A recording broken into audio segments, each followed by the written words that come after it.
Great. Thank you so much for joining me. Today, my name is Kaylin Hessel. I am the Advocacy and Outreach Manager for the Oregon Able Savings Plan. And today we're going to go over everything you could want to know about an Able account. If you have any questions, please put them in the chat or the Q&A. Unfortunately, I'm not able to see you, so those are the ways that you'll be able to ask your questions. And you can also save them till the very end. Okay. So first, I want to explain how this is a program of the Oregon State Treasury. And I know that many people with disabilities are more familiar working with other agencies like DHS. So I thought it'd be good to explain why this program is housed in Treasury. So when Congress passed the ABLE Act that allowed for the creations of ABLE accounts, they were based off a 529 college savings plan. And in the Oregon State Treasury, we've been managing the state's 529 for about 20 years. So the state legislature knew that we could handle a financial program like this, and that's why they assigned it to us. So we have 3 different savings plans here in Oregon, trying to help all Oregonians save more. We have Oregon Saves, which helps people save for retirement. Oregon College Savings Plan, which helps people save for all sorts of higher education opportunities. And then the Oregon Able Savings Plan, which is specifically to help people with disabilities save for the future. Now, you might be wondering, why do people with disabilities need their own type of savings plan? And that is a great question. So I'd like to begin by explaining or looking at a common goal that I hear from our savers. Across the state, people are looking for better housing. So let's see what this looks like for people with disabilities. In Oregon, the average 1-bedroom apartment costs $1,000. But when you're moving into a new apartment, you also need a security deposit. And this can be up to a month or 2 of rent.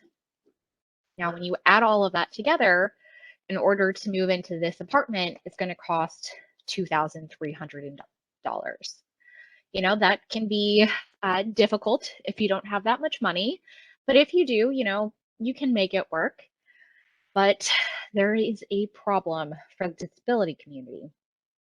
Many of the benefits people receive say that a person's not allowed to have more than $2,000 at one time, which means that getting an apartment is not going to be possible for many people in this situation.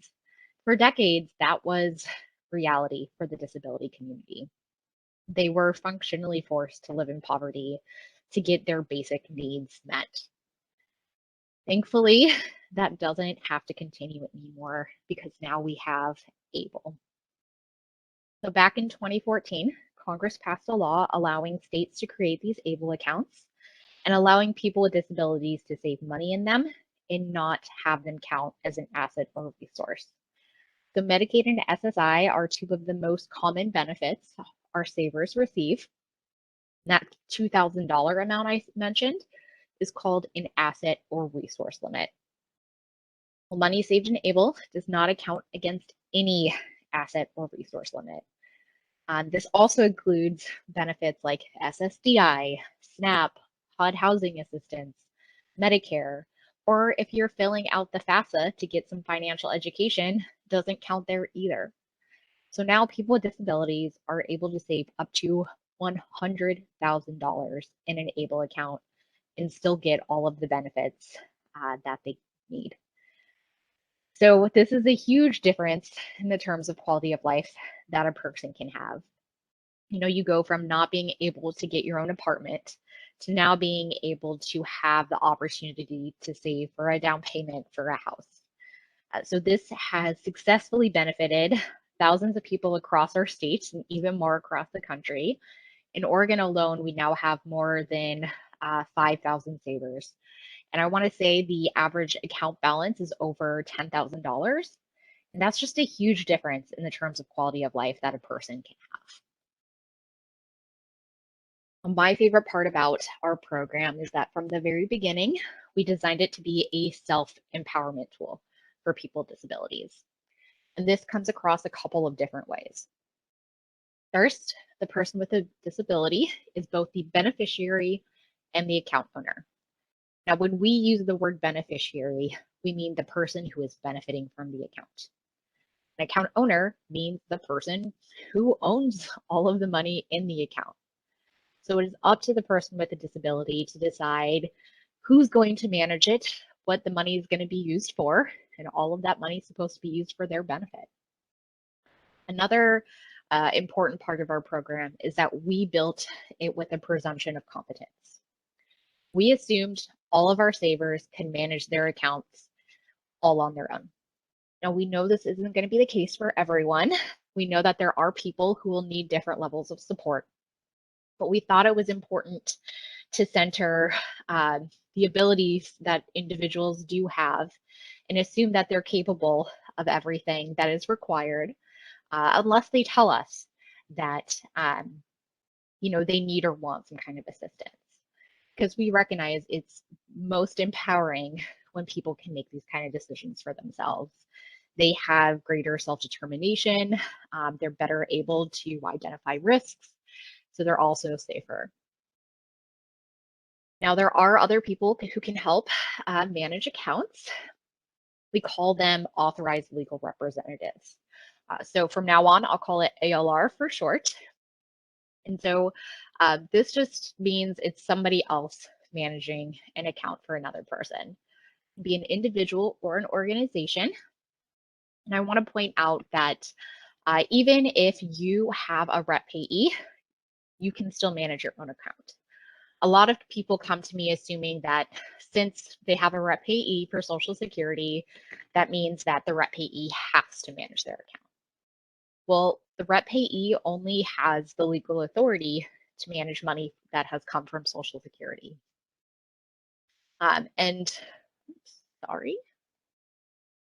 Okay, so I'm not sure what's going on, unfortunately. So this is as big as I can get it to be right now. So my apologies for that. Okay,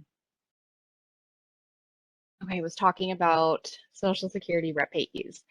So many people assume that, rep payees can manage all of their money, but they're only legally allowed to manage the money that Social Security has given a person. And for many people, the only money they have is coming through Social Security. So it feels like, they're managing it feels like the rep payee is managing all their money. So just know that you can have both a rep payee and manage your own ABLE account. Now, if you would like help managing your account, I encourage you to think about what kind of help you need. Do you need help understanding your options, navigating the website, or do you just truly need or want someone to make all of the decisions? So the first two cases, you could use supported decision making instead. And this is just a fancy phrase to explain something that humans have done since, I think, the beginning of time. If you think about how you make your own choices, for many of us, it feels like we're doing this all on our own, but we are getting support from other people. We are asking our friends and family for their opinion. We're looking up information online. We're making pro and cons lists. But ultimately, we make that decision. So this is just trying to make that concept feel a bit more real for some people, because this is a great accommodation that people with disabilities can use. So it is possible to help people support you in managing your ABLE account, but still have you make those choices. Now, if you want to have someone just completely manage it for you, that is an option. So we would ask that person to become an ALR, and we'd have them look over this list and check a box saying that there is nobody higher on the list who is willing or able to manage the ABLE account. So at the very top of the list is the person with a disability, because it's always best. They can manage their own account.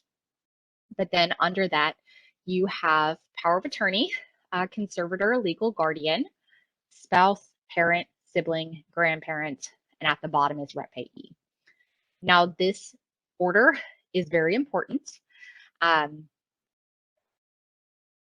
if somebody is lower on that list, but you would actually prefer them to manage your account instead, you can give them power of attorney, which would allow them to jump up closer to the top.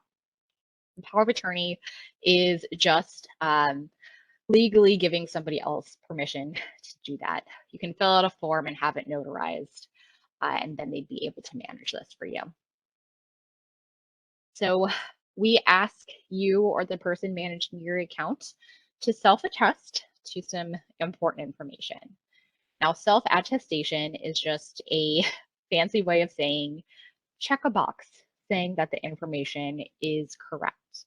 You're doing this under penalty of perjury, which is kind of like the legal equivalent of a pinky promise. When you promise a friend you'll do something, you intend to do it, but when you pinky promise, you know that you really mean, some serious business. You're going to do everything possible to stick to that promise. So this is just a higher level saying, to the best of your ability, all of the information is correct and true. And this means that by checking that box, you don't have to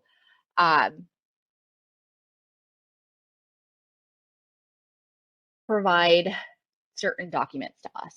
You don't have to prove your diagnosis to us. You don't have to ask our permission to take out money and spend it. You don't have to turn in receipts to us. You can just manage your account like you would any other bank account. So you or your ALR would end up deciding if you're eligible for an account, what counts as an eligible expense, and if there's the ALR, they check that box saying there's no one higher on the list who can manage the account for you.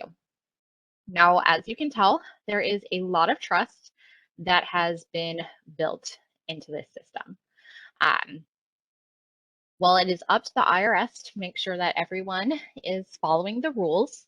So there is a chance that one day the IRS might want to see proof that you have the condition you told us you had and see some of the receipts for at least the larger purchases to know how you've been using your funds. So we recommend keeping track of all of that information safe in a file somewhere. But the chances of the IRS reaching out to you are no different than them reaching out to anybody else who's paying taxes. Now, in order to qualify for the program, you have to meet two criteria. First is severity of disability, and second is age of onset. So severity of disability means that whatever condition you have, it impacts you enough that it meets Social Security's definition of a disability. So if you are already receiving SSI or SSDI, then it's clear you meet that criteria. If you don't, because you or your family has too many assets or too much income, that is okay. You can still have an ABLE account. The second criteria is the age of onset. So this means that somebody's disability started before their 26th birthday. Now, if you weren't diagnosed until later, that can still be okay, because we know that some conditions, just by the very nature of that condition, someone was born with it. So that can still work out. If you're not sure if you qualify or you want to be extra sure, you can get what we call a disability certification form signed by your doctor. It's basically a fancy doctor's note. You go to OregonAbleSavings.com/forms. Just look for the one that says physician. You take it to your next doctor's appointment. They will fill it out, sign it, and you can keep it in your files. Now, you might be wondering why the age of onset is 26. Well, it took Congress a full decade to pass the ABLE Act. And they ended up having to compromise to get it passed. It ended up being too expensive for them to get it passed. But when they lowered that age of onset down to 26, they were able to get it passed on a bipartisan basis. But every year since, there's been a new bill proposed to raise that age of onset from 26 to 46. And it's called the ABLE Age Adjustment Act. That is all that bill does, change one little number. And we are encouraged by the fact that it still has support from both Democrats and Republicans. So we are cautiously optimistic that one day this will get passed because we know there are millions of people in our country who could benefit from it. We think that this program should be open to everyone with a qualifying disability. So if this impacts you or someone else that you know, just check our website or our social media account every few months because we will definitely post it there when that change happens. Now, I always find it fun to talk about what you can use your account for. So the federal law specifically lays out about a dozen things. You've got education, housing, basic living expenses, transportation, employment training and support, assistive technology, personal support services, health prevention and wellness, financial management, legal fees, and funeral and burial costs. Now, most things that you would think of can probably fall under one of these categories. But thankfully, Congress realized that each one of us is different. We have different needs and different hopes and dreams. So they also included this idea of and more. So the important thing to remember is you can use the account to pay for anything that improves the health, independence, or quality of life of the person with a disability. So let's say a individual is wanting to go on a trip to Disneyland. You know, the plane ticket definitely falls under transportation. Housing, you know, the hotel could count as that. But what about that actual ticket into Disneyland? That doesn't neatly fall into any of those categories. But we heard from a gentleman at the IRS that Disneyland is pretty fun. That is going to improve your quality of life. So yes, you can use the account to go to Disneyland. Whenever you're trying to figure out, does this thing that I want count or not, ask yourself, does this improve my health, my independence, or my quality of life? And am I comfortable maybe explaining it to the IRS one day? The answer is yes, you can go ahead and use your account for it. Now, there are some limits you should know about. First, you can have one account per person, and the most that can go into the account in one calendar year is $16,000. The most that can be in there before SSI is affected is $100,000. Now, if you go over 100,000, all of your other benefits are not going to be affected, only SSI. And it's the extra amount above 100,000 that starts counting as an asset. If you end up being over-resourced for SSI, that benefit will be suspended until the money in the ABLE account goes back below 100,000.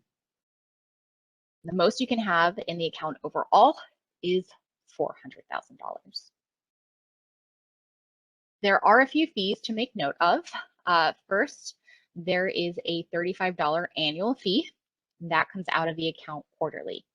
So every 3 months, we take out $8.75 for a total of $35 a year. There's also an annual asset-based fee between 0.3 to 0.34% of what is in there. Within the ABLE account, you can choose to save or invest. If you're looking to save, that would be our cash option. It's FDIC insured, which means that the federal government is guaranteeing that you won't lose money in there. It's going to be most similar to a savings account at your local bank or credit union. Now, this option does have an interest rate. It's tied to the federal interest rate, which is currently 0 because of the pandemic and the economy. But as the interest rate goes up, so will ours. And the Federal Reserve has already said that they expect to raise their interest rates a couple different times this year. So we are cautiously optimistic that this will change soon. But right now, since the interest rate is 0%, we are waiving this 0.3% fee. We don't think it's fair to charge you that fee and the option where you're, guaranteed to not lose money. But once the interest rate comes back. And once it gets above that 0.3%, then we will start charging that fee again. The fee just gets subtracted from the amount of interest you would see. Now, the other options are investment options. So it's made up of a mix of mutual index funds, which are made up of a mix of stocks and bonds. So the first option is our conservative option, which is trying to keep the amount of money contributed around that same level, but get it to grow some. So it has a small chance of risk, small chance of growth, and that's designed for a shorter time period. The moderate option is trying to balance getting your money to grow and trying to make sure you have at least the amount that you put in there. So it has a medium chance for growth and a medium chance of risk that is designed for a medium or unknown time period. Then there's the aggressive option, which is really trying to get your money to grow. So that has a higher level of risk, but a higher chance of growth, and it's designed for a longer time period, more like 10 years or longer. Now, you can choose to put all of your money in one option, you can spread it out, and you can change your mind and move money around 2 times a year. And now is a good time to mention that I'm not a financial advisor, so I cannot tell you which of these options is best for your specific situation. But what I can do is encourage you to think about some of the general best practices for investing. They encourage you to think about what you're saving for, how long it'll take to save it, and what your risk tolerance is. You know, if I'm saving money for going to the grocery store tomorrow, I would want to treat that very differently than how I'm trying to save money for retirement, since that is much further off in the future than my grocery store visit. Now, risk tolerance means how comfortable are you with the idea that the stock market has a bad day and you might lose some of your funds. Now, the stock market over decades has been going up, but it does have bad days. So you just have to ask yourself, do you think that risk is worth it over time? And for some people, it's going to be a scary idea, and that's fine. We know that saving is new to a lot of people, and investing is, it just feels like a foreign language sometimes. It's just something that you're not familiar with, and if all you want to do is put all your funds in the cash option, that is okay. Right. Now, let's talk about contributions, how you get money into this account. The money can come from basically anywhere. The most common ones I hear are from a person's own paycheck, gifts from family or friends, leftover SSI, back pay, inheritance, settlement, things like that. It does take 3 to 7 business days to move money into the account. You have to put in at least $10 each time. If you know you want to save the same amount of money each month, you can set up automatic monthly transfers. So you just say something like on the 5th of each month, move $50 in here, and we'll take care of that for you. We do have a partnership with Bottle Drop. So if you are a Bottle Drop member, you can fill up those green bags, drop them off. The money will be put into your Bottle Drop account, and then you can log in and send it over to your Oregon Able account. We also allow for payroll deduction, so you can send part of your paycheck directly to your Able account, and then we've got gifting options. So our online gifting page works kind of like a Kickstarter or GoFundMe. You can create your own little webpage, send the link to family or friends, and then they can click on it and directly put money into your Able account. It's a really easy and convenient way for people to give you some funds. And it's very helpful for, holidays, birthdays, graduations, other milestones. Now, if a person with a disability has an Able account, is working, and they're not saving for retirement, then they can make Able to Work contributions. So this allows them to save an extra $12,880 or the total of their wages, whichever is less. So if somebody makes $5,000 a year, they can save an extra $5,000. If someone is making $30,000 a year, they can save an extra $12,880. Now you might be thinking that is a strange number because it is. It is tied to the previous year's federal poverty level for one person, which nobody has memorized. So just know that'll change maybe a couple $100 each year, and we'll update our website to let you know what it is. Now, only the beneficiary, that person with a disability, can make an able to work contribution. If somebody else is working and wants to put money in here, that's great. We just have to track that separately. So when you make a contribution, we ask, is this a standard contribution with that $16,000 limit, or is it the able to work contribution? And I also want to point out that we can only help with any asset or resource limits that your benefits have. If they have income limits, we're not able to help with that part. So the income limit is what says that a person can't make more than a certain amount of money, or they can't work more than a certain number of hours. So one way I'd like to remember this is that ABLE can help people save more of their paycheck at one time, but we can't help them make more money at work. Okay, any of you have been saving in a 529 college savings plan, you can now roll over money from that into an ABLE account without any penalties. So in Oregon, my department also manages the 529 Oregon College Savings Plan, so we don't charge any fees for moving from Oregon College into Oregon ABLE. What gets transferred does count against that $16,000 a year limit.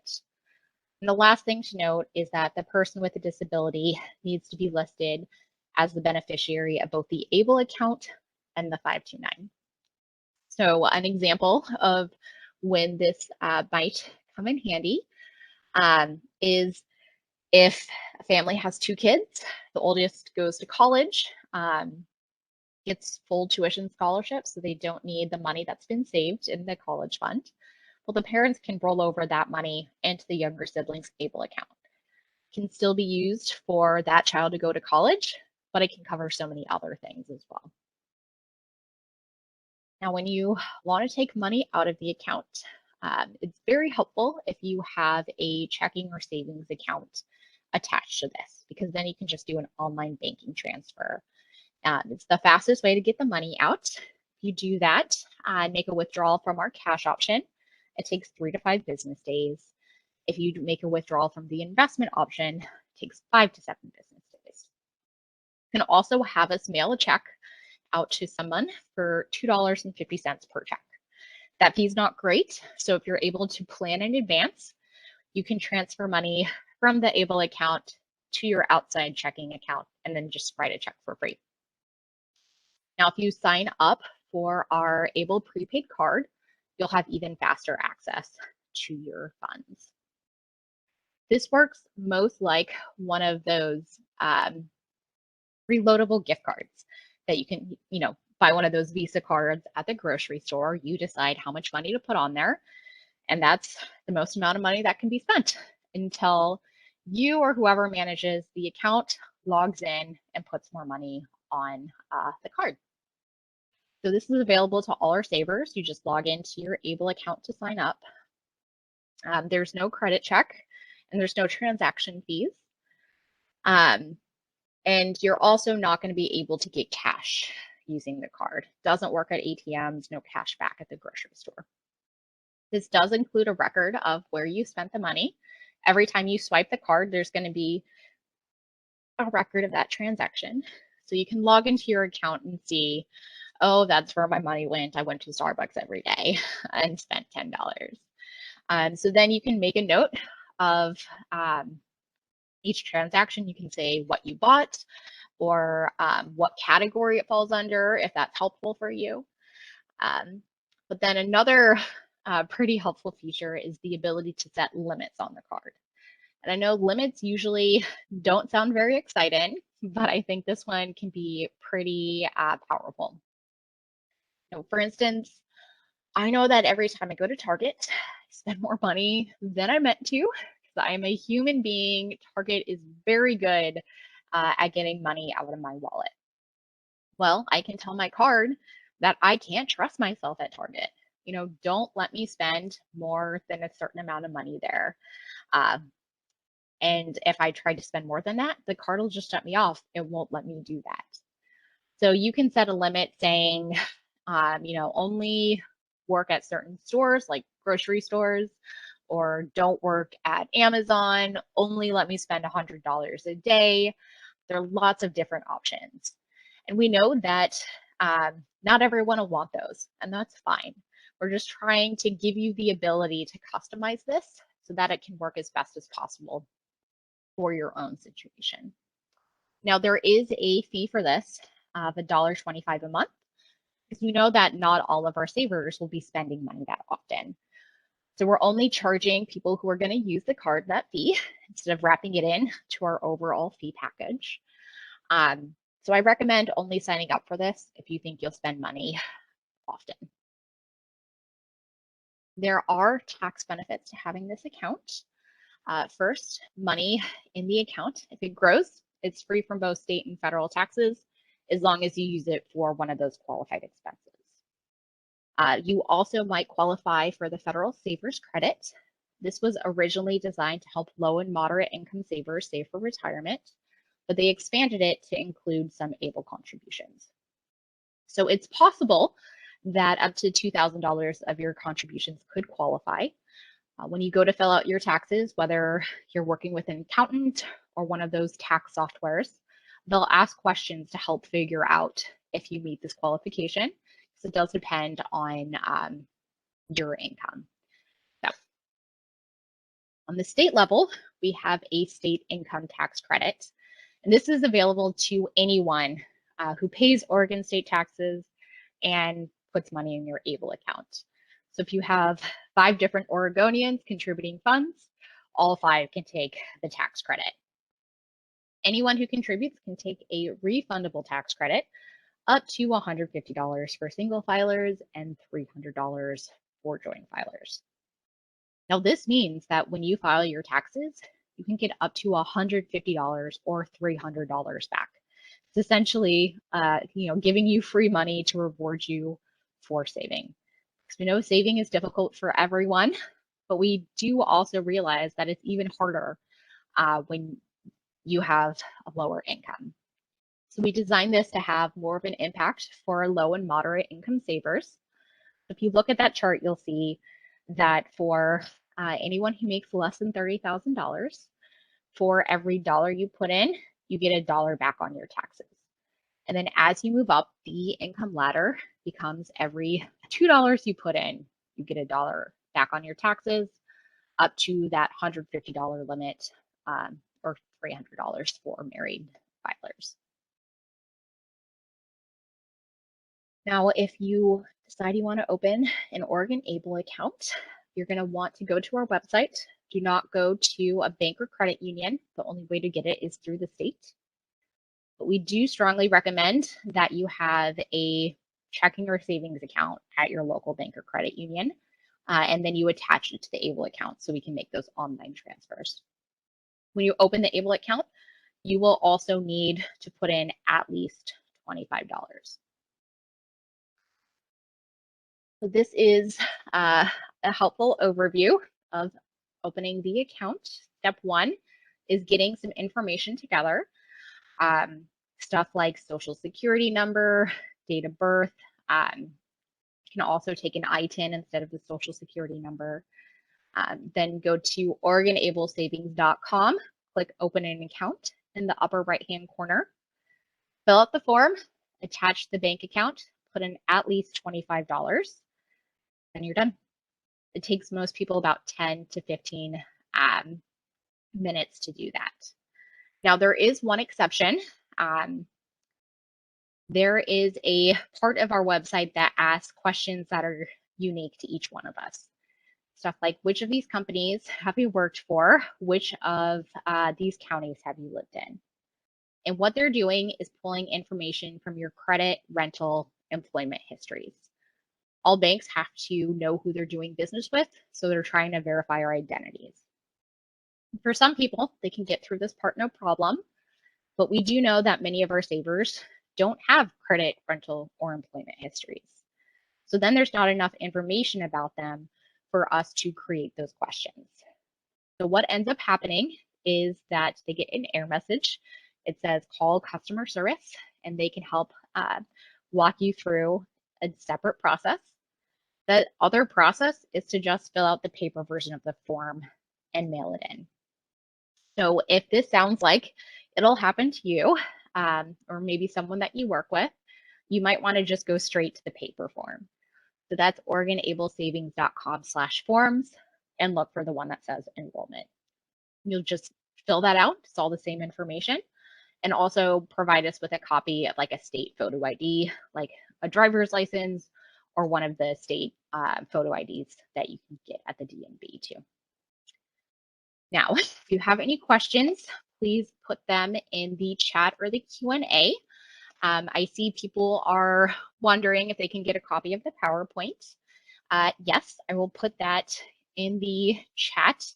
I'll put a link to it there right now while I wait for your questions.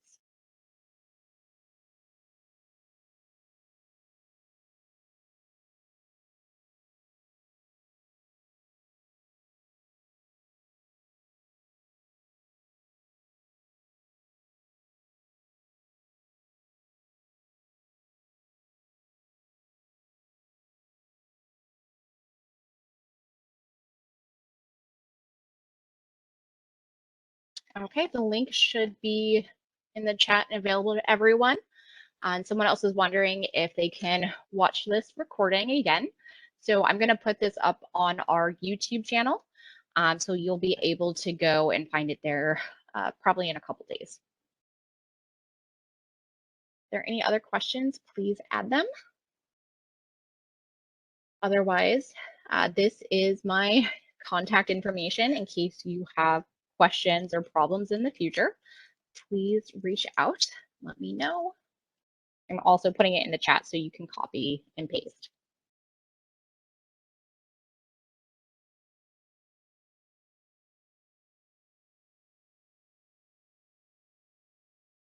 Okay, so someone's wondering about the paper version of the form, if that has to be mailed in or if it can be faxed.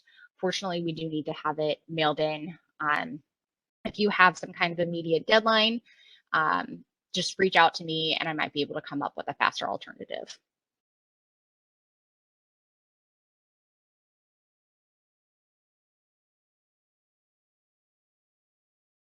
And the mailing address is listed on the form.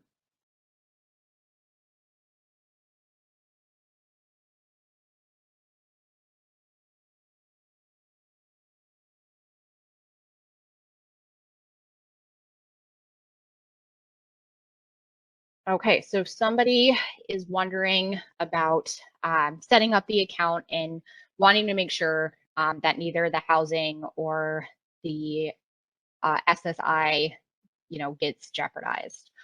So if you could let me know if you mean housing allowance, like a federal housing benefit through HUD or something else. There is one thing to consider when you want to use money for housing. That's when you want to use Able Savings for housing and you're receiving SSI. So you're allowed to do that, but we recommend taking money out of the Able account and spending it in the same calendar month. That's because at the end of each calendar month, Social Security will check your checking and savings accounts. And if they see a large amount in there, for housing, it raises a red flag for them because they are under the impression they have given people enough money to pay for housing. Now, that is not the case in many places. So you're absolutely allowed to use Able to pay, the rest of rent, but it helps avoid any extra meetings or conversations with Social Security if you can keep it in the same calendar month.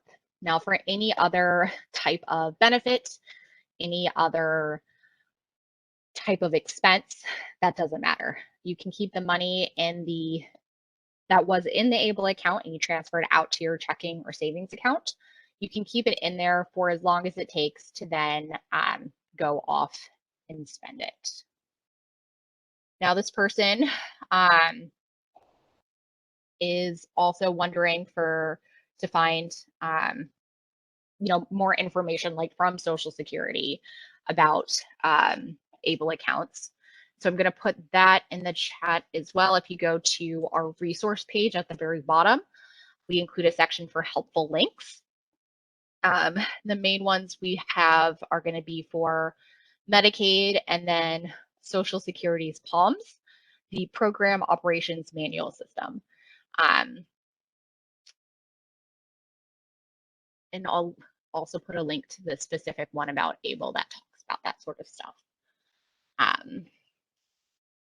So then this person is saying, so your recommendation is that she use ABLE to pay for stuff other than housing? No, she can use ABLE to pay for housing. But let's say rent is due February 1st.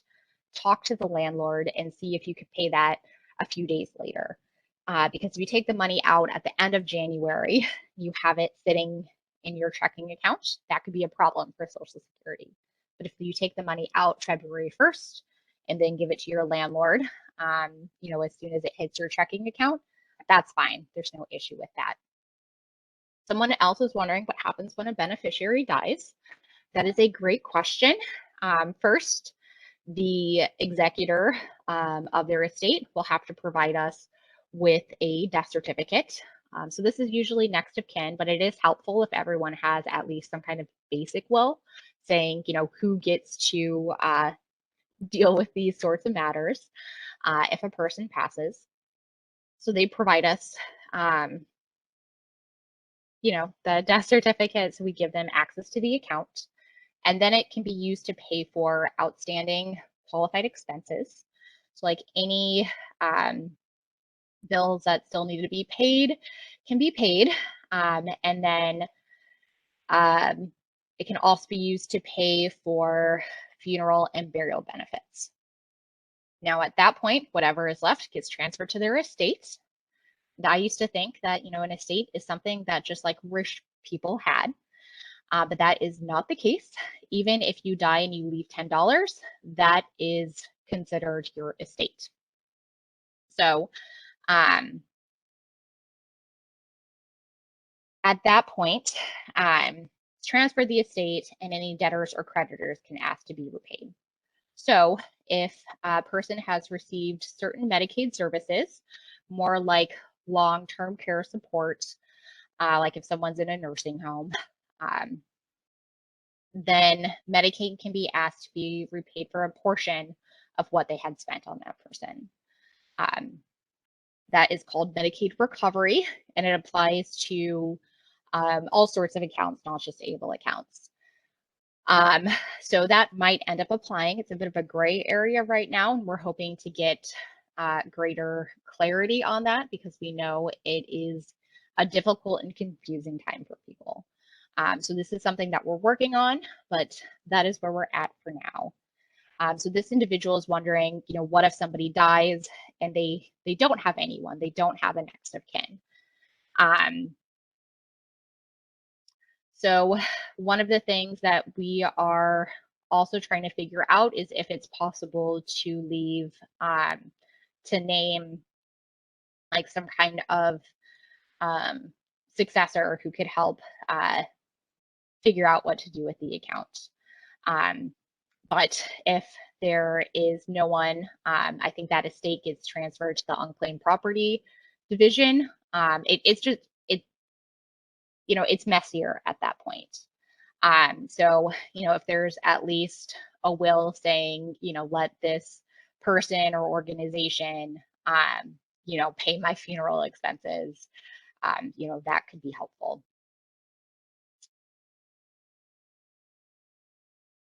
Okay, so then going back to housing and SSI.